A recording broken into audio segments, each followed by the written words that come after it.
I'm Melissa Winters, and I'm here at Paducah Quilt Week, and it is with Margaret Gunn, who just won first place in our small wall quilts Longarm machine quilted category. Congratulations. Thank you.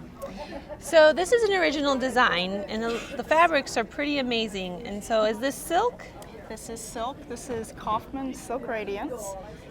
It is my first experience working with this, and I've done several quilts since using it. It's sort of an addiction of mine. I bought these as half-yard bundles in 3 different gradients and fell in love.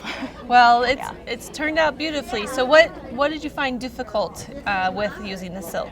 The silk is not hard to work with. This, because of the cotton content in it, it's really quite user-friendly, but it is a little bit shifty. I think the weave is different than a cotton. So all the fabrics on this are pre-interfaced. And I use a Pellin bi-stretch light interfacing on absolutely everything prior to cutting.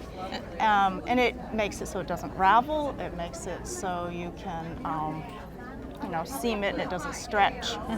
But it does make some of these interfaces very thick. So these kind of were put over some areas that were really thick so that I could cut it out from behind. So being an original, what inspired you to make this particular design? I don't know. I mean, I tend to gravitate towards these medallion style that have a central focus, and I did design this on EQ. And so it has these blocks, and I just played with it to see how it worked. Yeah, I mean, it does have, this is a solid frame, but it doesn't really look like it when it's finished. Some of these other blocks are in here, and they're not even the same colors because of the gradients. More or less, I just started combining until I was happy with it. Well, wow. I can say you have quite the eye for that design work. Now, on your Longarm machine work, this is all freehand, so do you mark it or plot it out or design it before you actually put it on the quilt, or do you just go and see what you can do? Good question.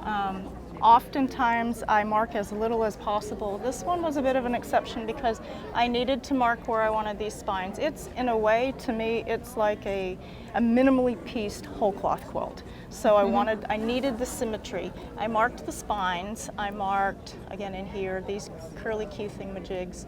None of the cross-hatching gets marked. And these lines, I use a ruler. And Now you do tend to blend. You don't necessarily stay within your sashing or anything like that. So I think there's an added interest in not just piecing in the blocks. And so I'm a big fan of just put the design you want wherever it fits, and whether that goes from 1 block into 3 more or 1 into a sashing, it tends to work.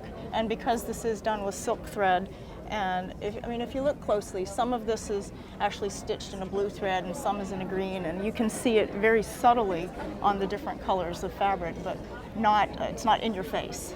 That's good, though, I think, because that doesn't detract from the design or anything like that. It gives the overall quilt just a look of texture instead of a lot of threadiness. Oh, okay. And so how long have you been quilting? 5.5, well, quilting proper since almost 28 years, 30 years. Oh, okay. Longarm quilting, 5.5. And how long did it take you to go into the silks? When was this one finished? Was this year? This is last year's quilt. I probably spent 8 months on this. Great. But it didn't take that long. It's simply pieced, and I probably spent 2.5 months on the quilting. And I noticed that you did a little bit of embellishing around the edge. Was that something you had planned, or is that something you just decided it needed it? Or no, I tend to go for more complicated bindings, scallops or something with pipings. And the first try at putting a piped binding on this failed miserably. I picked it completely off. I had to buy more binding fabric, in fact, because it just didn't work with a double fold binding. And so I bought more of the brown. I thought, all right, we ditched the piping, but where do we put a little more difficulty? So I decided I was going to try beading. Oh, well, congratulations, Margaret. It's a beautiful quilt. Thank you.